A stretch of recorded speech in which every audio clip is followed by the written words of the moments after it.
Hello children, welcome to aimsindia's online classes. This is biology session. You are watching diversity of living organisms part 6. So we are discussing about the classification of living organisms. We have successfully completed the kingdom Monera, kingdom Protista and kingdom Fungi, and we enter into the kingdom Plantae.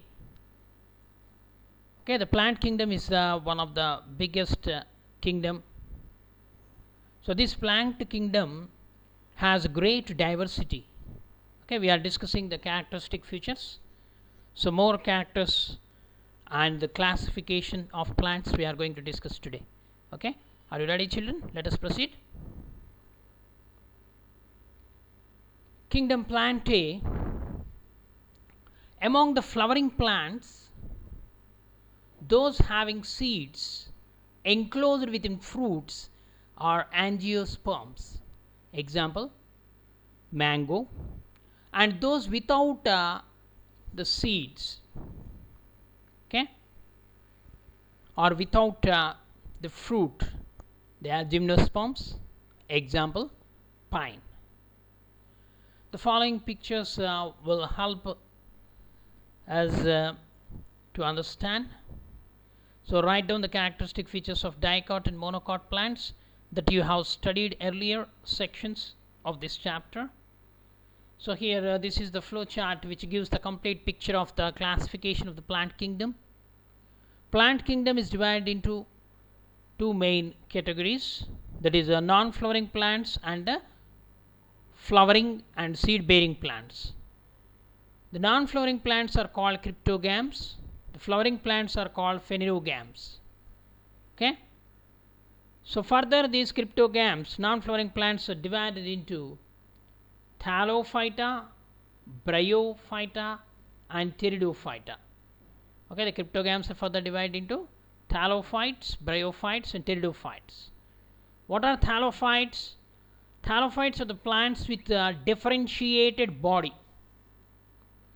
It is further divided into algae and fungi, two groups, algae and fungi. Algae are autotrophic, fungi are heterotrophic. The bryophyta means they have false roots and leaves. Pteridophytes. So among these cryptogams, thallophytes, bryophytes and pteridophytes, the pteridophytes are advanced. They possess true roots and leaves.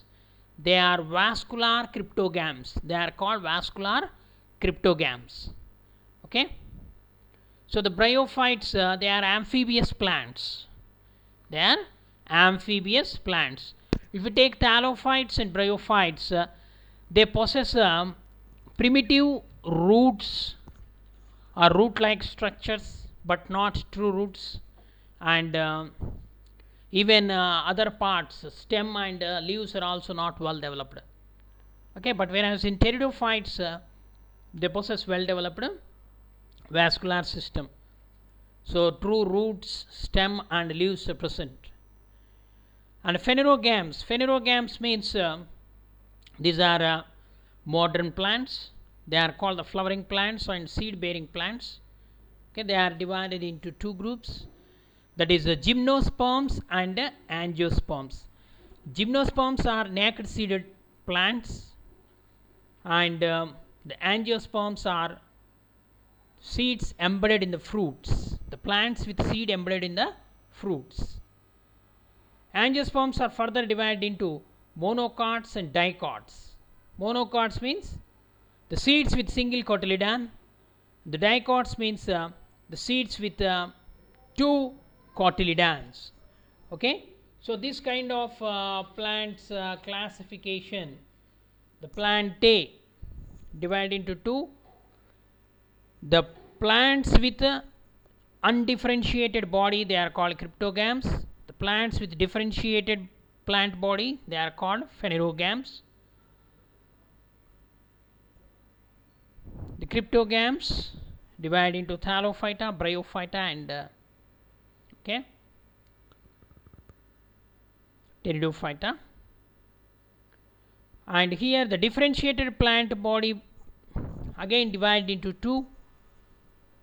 The plant body without specialized vascular tissue and with specialized vascular tissue.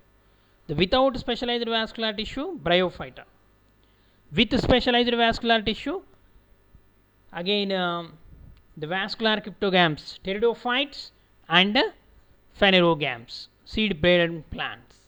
Okay, so these phanerogams are divided into naked seed bearing plants called gymnosperms, and bear the seed inside the fruit, those plants are called angiosperms. Angiosperms are again divided into monocots and dicots. This is the flow chart which explains the classification of Plantae. Now come to kingdom Animalia. The kingdom Animalia is another largest classify in the classification. These are the organisms which are eukaryotic, multicellular and heterotrophic in nature based on nutrition. Their cells do not have cell walls. The most animals are mobile, and they are further classified based on the extent and the type of the body design differentiation found. The major groups are the Porifera, Coelenterata, Platyhelmans, Nematyhelmans, Annelids, arthropods, mollusks, Echinodermata, Protochordata, Vertebrata. Okay, so like that it is divided into several phyla. The major groups, first one, Porifera. What are poriferans? The poriferans, the word porifera means the organism with holes, or they are also called pore bearing animals. So these are non-motile animals. They are fixed, attached to some solid support. Okay, there are holes or pores all over the body in the poriferans. So this is the example, sponges. Cyclone is the best example, and this porifera characteristic features, if you take, pored body lead to a special system that is called canal system. This canal system helps in circulating the water throughout the body to bring in food and oxygen. So these animals are covered with a hard outside layer or skeleton.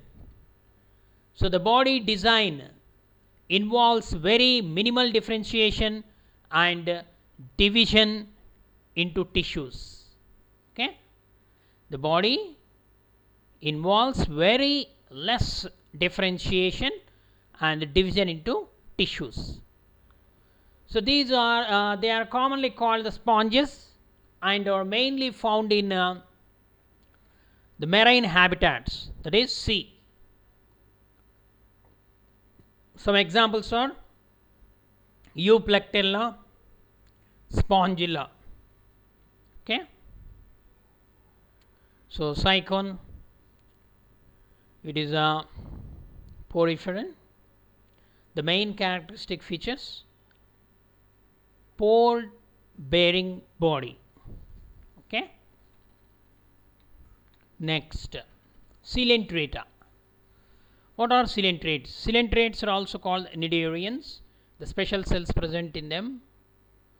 So these are aquatic forms showing more body design differentiation as compared to poriferans. Okay, we are discussing from simple to complex. Compared to poriferans, coelentrates are much evolved. Okay, there is a cavity in the body, the space.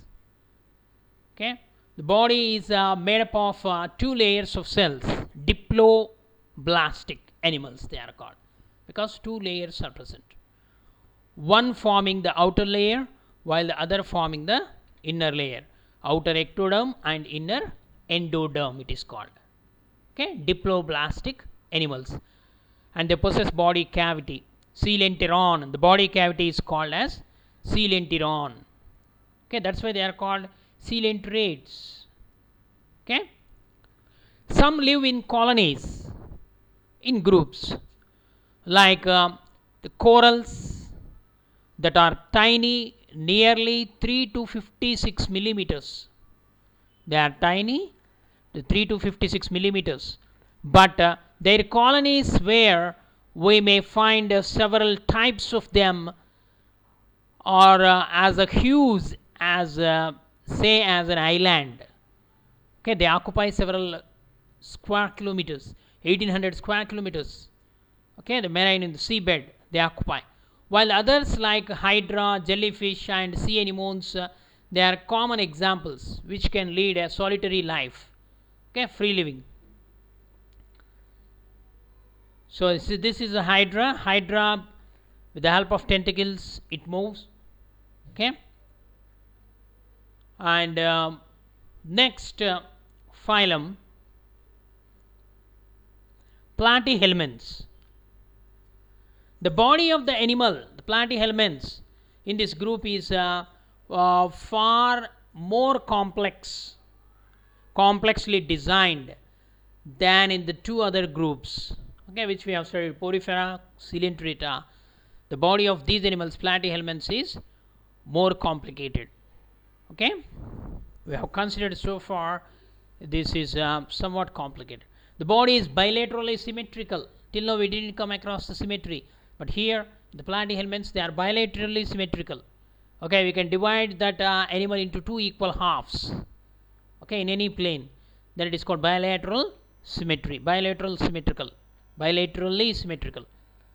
The meaning that the left and right halves of the body have the same design. There are three layers. These are triploblastic. Okay, the three layers of cells from which differentiated tissue can be made. Okay, which is called triploblastic. Means here along with ectoderm and endoderm, another one, the mesoderm is present. Middle mesoderm is also present. So this allows the triploblastic nature allows outside and inside the body lining as well as some organs to be made. Okay, there is some degree of tissue formation. Okay, tissue level organization is seen in these Platyhelmans. Okay, most of these animals are parasitic in nature. They are called tapeworms. Common name is tapeworms. Okay, next continuation. There is no internal body cavity. Here there is no body cavity, or they are acoelomates, means the body cavity coelom is absent, in which the well developed organs can be accommodated. So without body cavity, the well developed organs are present. The body is flattened, that's why they are called flatworms. Dorsiventrally flattened they are. The meaning of dorsiventral means from top to bottom. That is why these animals are called flatworms. Okay, example, tapeworm. They are either free living or parasitic. Some examples of the free living animals are planarians, planaria. Okay, planarians or the platyhelmans, they are free living. Or the parasitic animals like liver fluke, blood flukes, tapeworm. These are all examples of the parasitic platyhelmint parasites. Okay, see how the flat tape like this is tapeworm. Okay, next Platyhelmans. The nematoda or the nematode body is also bilaterally symmetrical, and these are also triploblastic. Three layers are present. However, the body is cylindrical rather than flattened. Okay, that's why they are called roundworms. Okay, there are tissues but no real organs. although a sort of body cavity or a pseudocoelom is present. Okay, they are acoelomates, platyhelminths, but here nematyhelminths are pseudocoelomates. Okay, pseudocoelom is present.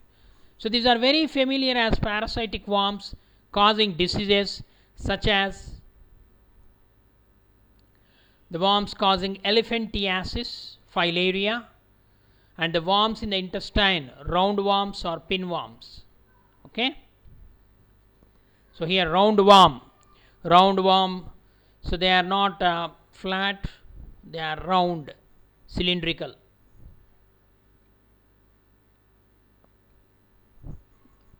Next, Anilida. The phylum Anilida.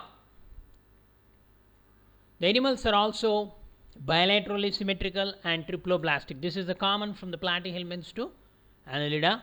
They are triploblastic and bilaterally symmetrical. But in addition, they have a true body cavity. If you take Platyhelmans, no coelom, no body cavity. If you take Nematyhelminths, they are pseudocoelomates. But here, pseudo means false. False body cavity is present in the nematoda. But whereas in Anilida, they are true coelomates. Means the body cavity is present. It's also called cygocoelomates. Okay.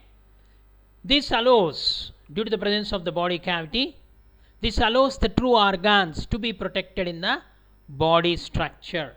There is thus extensive organ differentiation. So this differentiation occurs in a segmental fashion with the segments lined up one after the other from head to tail. Okay, the body is segmented. So these animals are found in a variety of habitats like freshwater, marine water, as well as terrestrial land. Okay, examples of this phylum Anilida, earthworms and leeches are the familiar examples. Okay, so here the earthworm. See, the body is segmented from head to tail. They possess a true coelom. Okay, triploblastic, bilaterally symmetrical. We can divide this animal into two equal halves, left and right.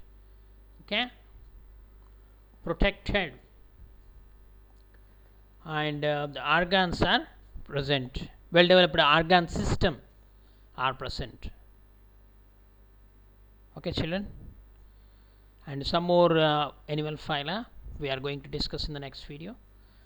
Please read the textbook. Thank you for watching our video. Please subscribe our channel and press the bell icon for receiving latest updates.